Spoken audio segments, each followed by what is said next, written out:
আজকে নতুন একটা রেসিপিতে সবাইকে স্বাগত জানাচ্ছি। আজকে তৈরি করব মাত্র 2 পিস পাউরুটি দিয়ে ভীষণই মুচমুচে আর টেস্টি একটা স্ন্যাক্স রেসিপি, যেটা এই বৃষ্টির দিনে চায়ের সঙ্গে খেতে দারুণ লাগে। যেমনই মুচমুচে টাইপের হয় তেমনই টেস্টিও হয়। তো এই রেসিপির জন্য আমি একটা পাত্রে দুটো মিডিয়াম সাইজের পেঁয়াজকে মিহি করে কেটে নিয়েছি, আর নিয়ে নিলাম দুটো ছোটো ছোটো করে কুচিয়ে রাখা কাঁচা লঙ্কা। চাইলে লঙ্কার পরিমাণটা বাড়িয়েও দিতে পারেন, আবার কমিয়েও নিতে পারেন।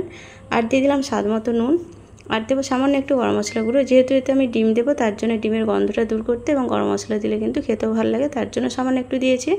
আর দিয়ে দিলাম হাফ চামচের মতো গোটা জিরে, আর দেবো হাফ চামচের মতো চাট মশলা, আর লাল লঙ্কার গুঁড়ো দিয়েছি হাফ চামচের মতো, এতে ঝাল খুব কম থাকে। আর ভাজা ধনে গুঁড়ো দিয়ে দিলাম হাফ চামচ।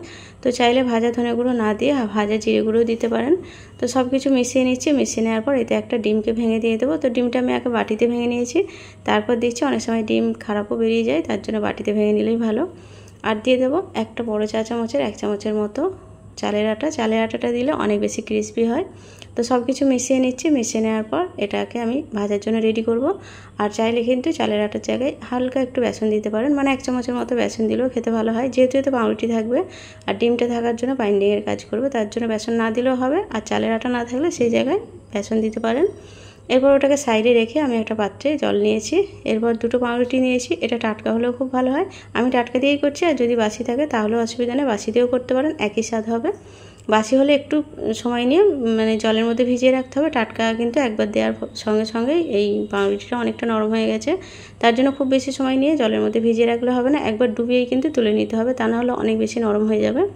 তো জল থেকে এরকম পানিটা নিচড়ে ভালোভাবে তুলে নিতে হবে। ভালোভাবে চেপে চেপে পানিটাকে বের করে দেওয়ার পরে কিন্তু এটাকে নিতে হবে, তা না হলে ব্যাটার মানে মিশ্রণটা অনেক বেশি পাতলা হয়ে যাবে। তো সব কিছু আবারও মিশিয়ে নিচ্ছি। পাউরুটির যে মিশ্রণটা আছে তার সঙ্গে ভালোভাবে মিশিয়ে নেওয়ার পর যদি মনে হয় এই যে মিশ্রণটা আছে অনেক বেশি পাতলা হয়ে গেছে, সেক্ষেত্রে চালের আটা একটু অ্যাড করতে পারেন। আর যদি মনে হয় অনেক বেশি গাঢ় লাগছে, সেক্ষেত্রে সামান্য একটু জল দিতে পারেন, খুব বেশি না দেওয়াই ভালো। সব কিছু মিশিয়ে নেওয়ার পর গ্যাসের উপর আমি একটা কড়া বসিয়ে তাতে সাদা তেল গরম করতে দিয়েছি। তেলটা ভালো রকম গরম হয়ে যাওয়ার পর গ্যাসেরটা একটু লো করে দিয়েছি। লো টু মিডিয়ামে ভাজতে হবে। তারপর একটা একটা করে গোল গোল করে দিয়ে দিচ্ছি। আপনারা চাইলে চ্যাপটা চ্যাপটা করেও দিতে পারেন, যেরকম বড় হয় সেইভাবে। তো আমি গোল গোল করে দিচ্ছি। যেহেতু পাউরুটি আছে গোল গোল করে দিলে অসুবিধা হবে না, ভিতরটা কিন্তু ভালো রকমই কুক হবে, খুব ভালোভাবে ফ্রাই হয়ে যাবে। চ্যাপটা করে দিলেও কিন্তু কোনো অসুবিধা নেই। তো এরপর গ্যাসের হিটটা একদম লো করে দিয়েছি। লো হিটে একটা সাইড একটু লাল করে ভেজে নিতে হবে, আর এগুলো একটু সময় নিয়েই ভাজতে হবে। তাড়াহুড়ো করে হাই হিটে ভাজলে কিন্তু ভিতরে কাঁচা রয়ে যাবে আর বাইরে একটা কালার চলে আসবে। তো লো হিটে একটা সাইড লাল হয়ে যাওয়ার পর অন্য সাইডটা উল্টে দিচ্ছি। উল্টে দেওয়ার পর যখন অন্য সাইডটা সবগুলো উল্টানো হয়ে যাবে, তখন গ্যাসের হিটটা কিন্তু লো থেকে একটু বাড়িয়ে দিতে হবে, মানে লো টু মিডিয়ামে রেখে উল্টো সাইডটা ভেজে নিতে হবে। প্রথম অবস্থায় লো হিটে রাখতে হবে, তারপরে যখন উল্টে দেবো তখন কিন্তু লো টু মিডিয়ামে রেখে সব পাকোড়াগুলো ভেজে নিতে হবে। আর একটু সময় ধৈর্য নিয়ে ভাজতে হবে, তা না হলে কিন্তু এই পাকোড়াগুলো খুব ভালোভাবে কুক হবে না। তো দুদিক যখন খুব ভালোভাবে লাল লাল করে ভাজা হয়ে যাবে, তখনই যেটা আগে দেওয়া হয়েছে সেইগুলোকে আগে তুলে নিতে হবে।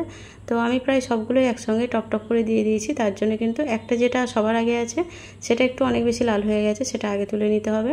তো সবগুলোকে উল্টে পাল্টে একটু ধৈর্য ধরে সময় নিয়ে ভেজে নিতে হবে। আর গ্যাসের হিটটা লো টু মিডিয়ামে রেখেই ভাজার কাজটা করতে হবে। তো সবগুলো যখন খুব ভালোভাবে ভাজা হয়ে যাবে, তখন তেল থেকে ছেঁকে তুলে নেব। আর যেহেতু এতে পাউরুটি দেওয়া আছে আর পেঁয়াজ দেওয়া আছে, তার জন্য কিন্তু ভিতরে কোনো রকম কাই বা দলা বাকিয়ে থাকবে না। তো দুদিকটা লাল লাল করে ভাজা হয়ে গেছে, এরপর ছাঁকনির সাহায্যে ছেঁকে তুলে নেব। তো আপনারা চাইলে কিন্তু পেঁয়াজের পরিমাণটা বাড়িয়ে দিয়ে এই পাকোড়ার পরিমাণটা বাড়িয়ে নিতে পারেন, আবার চাইলে একটা রুটি দিয়েও করে নিতে পারেন। এখানে টাটকা বাসি যে কোনো রুটি দিয়েই করতে পারেন, খেতে কিন্তু একই স্বাদ হবে। তো আমি 2 পিস পাউরুটিতে কিন্তু 8টার মতো পাকোড়া তৈরি করে নিয়েছি। চাইলে পেঁয়াজের পরিমাণ বা পাউরুটির পরিমাণ বাড়িয়ে দিয়ে অনেক বেশি পরিমাণে তৈরি করে নিতে পারেন, খেতে কিন্তু দারুণ টেস্ট হয়। এইগুলো একটু বেশি পরিমাণে করাই ভালো, তা না হলে কিন্তু খাবার সময় দেখবেন নিজের জন্যই কম পড়ে যায়, এতটাই খেতে মুচমুচে আর টেস্টি হয়। আর চায়ের সঙ্গে খেতে যেমন ভালো লাগে, তেমন এটা সসের সঙ্গে পরিবেশন করলেও কিন্তু খেতে দারুণ লাগে। আর বৃষ্টির দিনে তো এই ধরনের মুচমুচে যে কোনো পাকোড়া হোক না কেন, আমরা সবাই খেতে খুব বেশি পছন্দ করি। আর আমি কিন্তু পাকোড়াগুলো অনেক বেশি ডিপ ফ্রাই করেছি, আপনারা চাইলে এত বেশি ডিপ করে ফ্রাই না করলেও হবে। যেহেতু আমার ছেলের পছন্দ একটু বেশি করে, যে কোনো জিনিস ভাজা বা পোড়া যাই হোক না কেন একটু ডিপ করে করলেই ওর বেশি পছন্দ, তার জন্যই করেছি। তো রেসিপিটা আমি এখানেই শেষ করছি। দেখা হবে আবার কোনো নতুন রেসিপির সঙ্গে। আর যারা এতক্ষণ আমার রেসিপির সঙ্গে ছিলেন তাদের সবাইকে অসংখ্য অসংখ্য ধন্যবাদ। সবাই খুব ভালো থাকবেন।